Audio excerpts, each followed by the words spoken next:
नमस्कार, मी सविताच किचनमध्ये तुम्हा सर्वांचं खूप खूप खूप मनापासून स्वागत।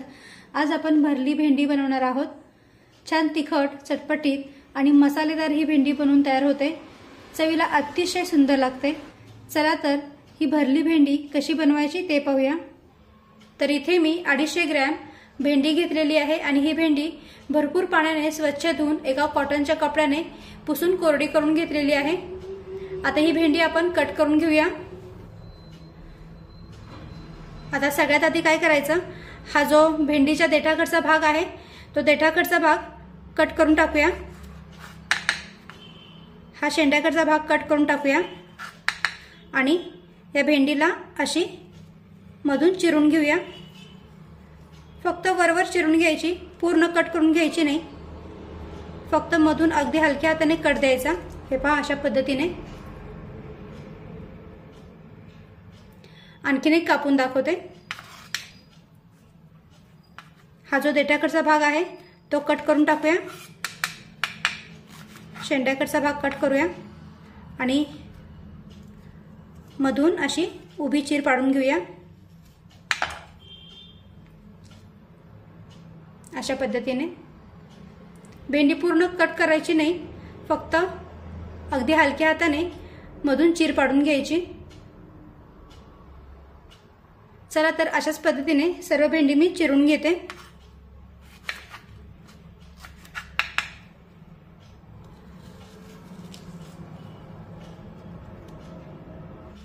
तर इथे मी सर्व भेंडी कट करून घेतलेली आहे। हे पहा, अशा पद्धतीने उभी चिरून घेतलेली आहे।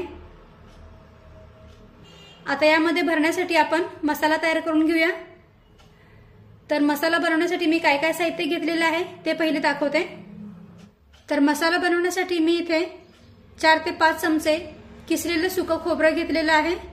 त्यानंतर 3 ते 4 चमचे भाजलेला शेंगदाण्याचा कूट, 2 चमचे पांढरे तीळ, थोडीशी कोथिंबीर, 2 हिरव्या मिरच्या, थोडंसं अद्रक, 8 ते 10 लसूण पाकळ्या आणि थोडासा कढीपत्ता घेतलेला आहे। हा कढीपत्ता आपण फोडणीमध्ये टाकणार आहोत। त्यानंतर मसाल्यांमध्ये पाव चमचा हिंग, अर्धा चमचा हळद, 1 चमचा लाल मिरची पावडर, 1 चमचा धना पावडर, 1 चमचा जिरा पावडर, 1 चमचा गरम मसाला पावडर, त्यानंतर अर्धा चमचा चाट मसाला घेतलेला आहे।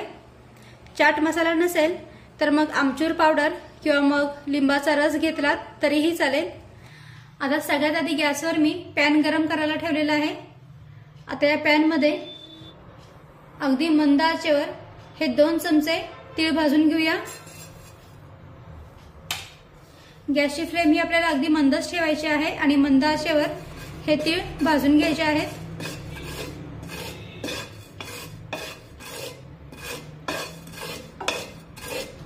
एकसारखे हे तीळ असे हलवून घ्यायचे, म्हणजे मग ते खालून करपले जात नाहीत आणि सगळीकडून एकसारखे भाजले जातात। फार वेळा हे तीळ भाजायचे नाहीत, नाहीतर मग हे थोडेसे कडवट लागतात। तर पहा, इथे आपले तीळ छानपैकी भाजलेले आहेत। आता यामध्ये हे सुकं खोबरं सुद्धा भाजून घेऊया। खोबरं भाजताना देखील गॅसची फ्लेम ही अगदी मंदच ठेवायची आहे आणि मंद आचेवर हे खोबरं हलक्या तांबूस रंगावर भाजून घ्यायचंय। खोबरं सुद्धा उलटण्याने असं एकसारखं हलवून घ्यायचं, म्हणजे मग ते सगळीकडून एकसारखं भाजलं जातं आणि करपत नाही। तर पहा, इथे आपलं खोबरं सुद्धा छान तांबूस रंगावर भाजलेलं आहे। आता गॅस बंद करूया आणि हे खोबरं एका प्लेटीमध्ये काढून पूर्णपणे थंड करून घेऊया।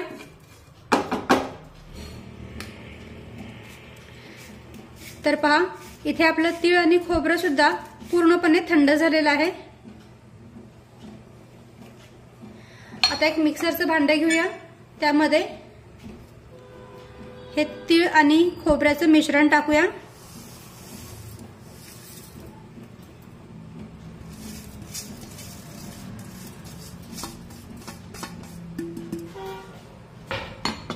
तर पहा, इथे मी तीळ आणि खोबरं छानपैकी मिक्सरमध्ये बारीक करून घेतलेलं आहे। आता हे मिश्रण एका प्लेटीमध्ये काढून घेऊया।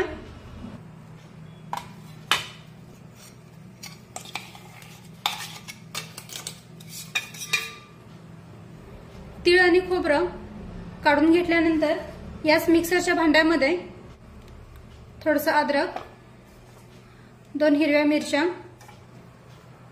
8 ते 10 लसूण पाकळ्या आणि थोडीशी कोथिंबीर. आता हे सुद्धा मिक्सरमध्ये छानपैकी बारीक करून घेऊया. तर इथे आपलं मिरचीचं वाटण सुद्धा छानपैकी बारीक झालेलं आहे.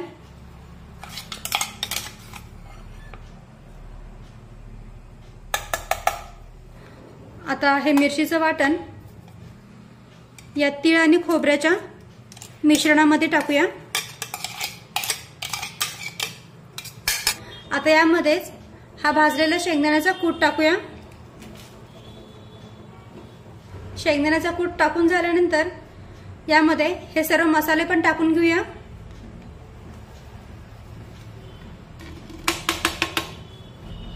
चवीनुसार मीठ टाकूया. मिक्स करून घेऊया.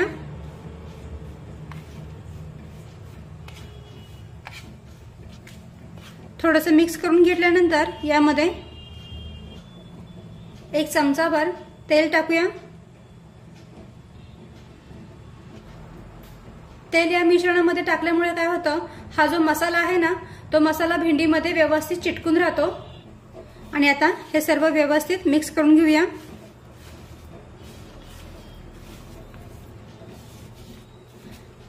तर पहा, इथे मी सर्व मसाला अगदी व्यवस्थित मिक्स करून घेतलेला आहे. आता आपण हा मसाला भेंडीमध्ये भरून घेऊया. पहिले हा थोडासा एक साईडला करून घेते आणि आता भेंडी घेऊया आणि त्यामध्ये हा मसाला भरून घेऊया.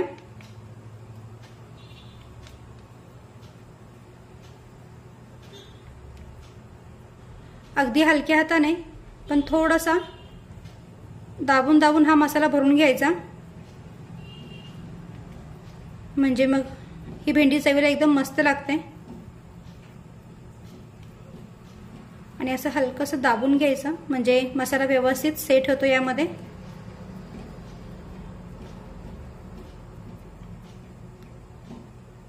आणखीन एक दाखवते. अगदी हलक्या बोटाने हा मसाला या भेंडीमध्ये असा भरून घ्यायचा.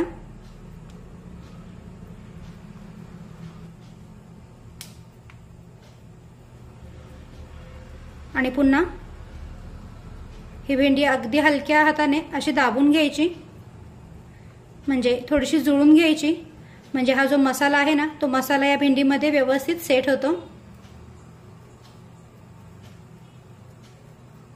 अशा पद्धतीने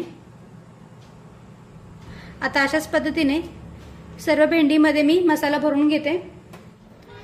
तर पहा, इथे मी सर्व भेंडींमध्ये मसाला भरून घेतलेला आहे. आणि आता या भेंडीला आपण फोडणी देऊन घेऊया. आता याच पॅनमध्ये मी भेंडीला फोडणी देऊन घेते. तो पॅन मी गॅसवर गरम करायला ठेवलेला आहे. आता यामध्ये 3 ते 4 चमचे तेल टाकूया.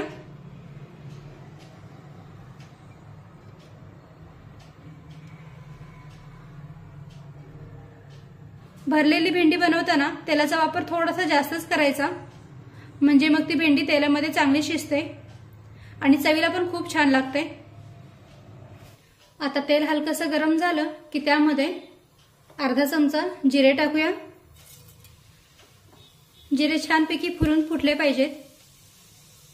जिरे टाकल्यानंतर गॅसची फ्लेम ही अगदी मंदच ठेवायची आहे.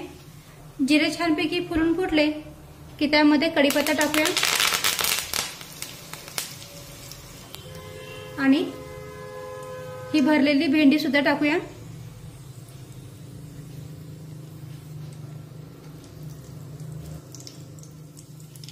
गॅसची फ्लेम ही अगदी मंदच ठेवायची आहे.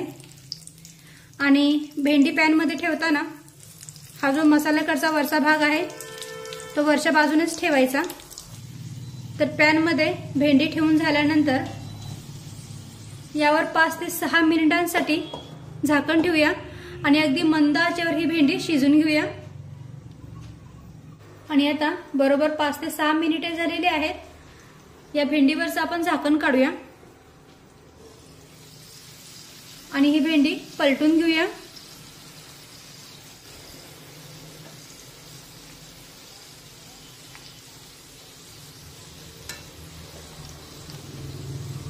मसाल्याकडची बाजू खालच्या बाजूने करायची, म्हणजे मग हा मसाला व्यवस्थित शिजला पण जातो आणि या भेंडीमध्ये व्यवस्थित सेट होतो।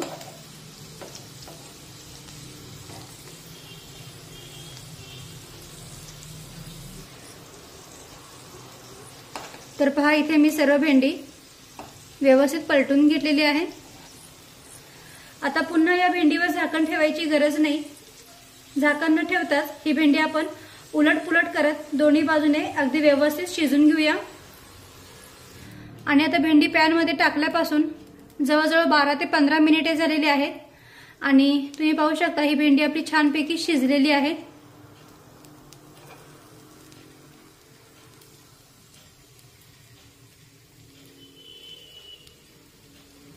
मसाला पण तुम्ही पाहू शकता या भेंडीमध्ये अगदी व्यवस्थित सेट झालेला आहे।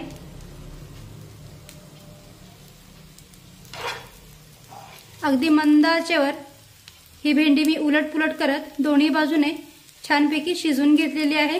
आता यावर थोडीशी कोथिंबीर टाकूया, मिक्स करून घेऊया आणि इथे आपली भरली भेंडी बनवून तयार आहे। पहा किती मस्तपैकी भेंडी बनवून तयार झाली आहे। दोन्ही बाजूने ही भेंडी छानपैकी शिजली आहे, मस्त चमचमीत ही भेंडी दिसते। तर आता गॅस बंद करूया आणि ही भेंडी लगेचच काढून घेऊया। तर इथे आपली तिखट, चटपटीत आणि मसालेदार भेंडी बनवून तयार आहे। मोठ्यांनाच नाही तर लहान मुले सुद्धा अगदी आवडीने ही भेंडी खातात। पण लहान मुले जर का भेंडी खात असतील तर मसाले मात्र अगदी जपूनच टाका। ही भेंडी तुम्ही टिफिनमध्ये सुद्धा अगदी झटपट बनवून देऊ शकता। टिफिनमध्ये देण्यासाठी एकदम परफेक्ट अशी ही रेसिपी आहे। तर कशी वाटली आजची रेसिपी कमेंट करून मला नक्की सांगा। व्हिडिओ आवडला असेल तर व्हिडिओला प्लीज लाईक करा, शेअर करा आणि सबस्क्राईब करायला विसरू नका। थँक्यू।